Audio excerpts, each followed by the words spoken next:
ماہ رمضان المبارک کے 22ویں دن کا ثواب حضرت رسول خدا صلی اللہ علیہ وآلہ وسلم نے فرمایا کہ اللہ تعالیٰ 22ویں دن ملک الموت کو جس طرح انبیاء علیہ السلام کے پاس بھیجتا ہے اسی طرح تمہارے پاس بھیجے گا، اور منکر و نکیر کے خوف کو تم سے دور کر دے گا، اور دنیا کے ہم اور غم اور عذاب آخرت کو تم سے ہٹا دے گا۔ یعنی آج کے دن جو روزہ رکھے تو پروردگار عالم اس کا ثواب کیا دے رہا ہے کہ ملک الموت کو جس طرح ائمہ علیہ السلام کے پاس بھیجتا ہے اسی طرح تمہارے پاس بھیجے گا، اور منکر و نکیر کے خوف کو تم سے دور کر دے گا، جو سب سے بڑی نعمت پروردگار عالم کی ہے کہ انسان منکر و نکیر کو دیکھ کر کے خوف زدہ ہو جائے گا۔ لیکن خداوند عالم کہہ رہا ہے کہ اگر کوئی 22واں روزہ رکھ رہا ہے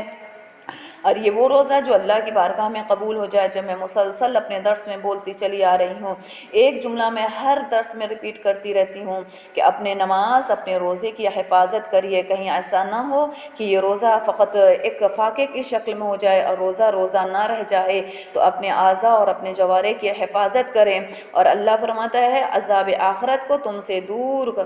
تم سے ہٹا دے گا۔ ماہ رمضان المبارک کے 22ویں دن کی دعا: اللہم صلی علی محمد وآل محمد وعجل فرجہم، اللہم افتح لی فیہ ابواب فضلک وانزل علی فیہ برکاتک ووفقنی فیہ لموجبات مرضاتک واسکنی فیہ بحبوحات جناتک یا مجیب الداعی المضطرین وصلی اللہ علی محمد وآل محمد۔ اے اللہ آج کے دن میرے لیے اپنے کرم کے دروازے کھول دے اور اس میں اپنی برکتیں مجھ پر نازل کر دے، اور اس میں مجھے اپنی رضاؤں کے ذریعے اختیار کرنے کی توفیق دے، اور اس میں مجھ کو ہر مرکز بہشت میں سکونیت عطا فرما۔ اے مسترین کی دعاؤں کو قبول کرنے والے، آج پروردگار عالم سے ہم اللہ کی بارگاہ میں دعا کر رہے ہیں کہ اے خدا آج کے دن میرے لیے اپنے کرم کے دروازے کھول دے، جو تیرا کرم کا دروازہ ہے، کیونکہ اللہ ہمارے اعمال کو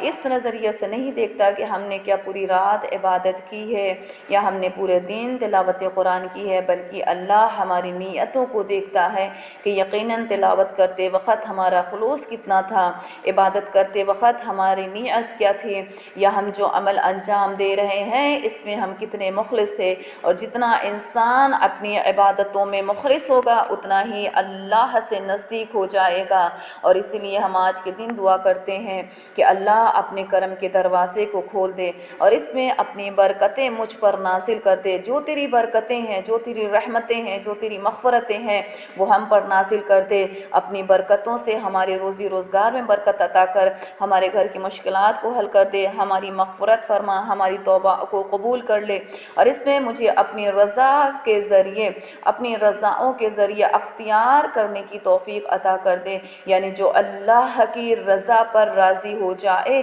یقیناً پروردگار عالم کی رضا پر راضی ہونا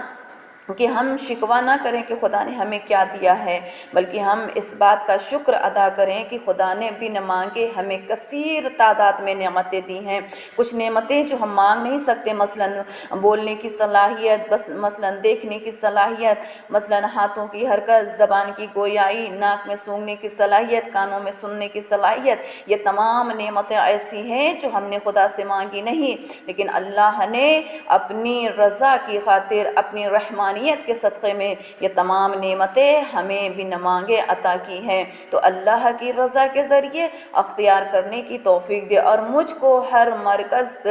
بہشت میں سکونیت عطا فرما۔ اے مسترین، اے بے چین دلوں کی دعاؤں کو قبول کرنے والے، یقیناً پروردگار عالم اگر آپ بہت مضطرب ہو جائیں، بہت پریشان ہو جائیں تو اللہ کی بارگاہ میں آ کے دعا مانگیں، جو ہم اللہ کو کہہ دیں نا مسترین ان کی دعاؤں کو قبول کرنے والے، یقیناً مضطرب بے چین دل کو سکون عطا کرنے والی ذات پروردگار عالم کی ہے۔ اللہ تعالیٰ سے دعا ہے کہ اللہ تعالیٰ ماہ رمضان المبارک کے صدقے میں ہم سب کے دلوں کو سکون عطا کرے اور ہم سب کو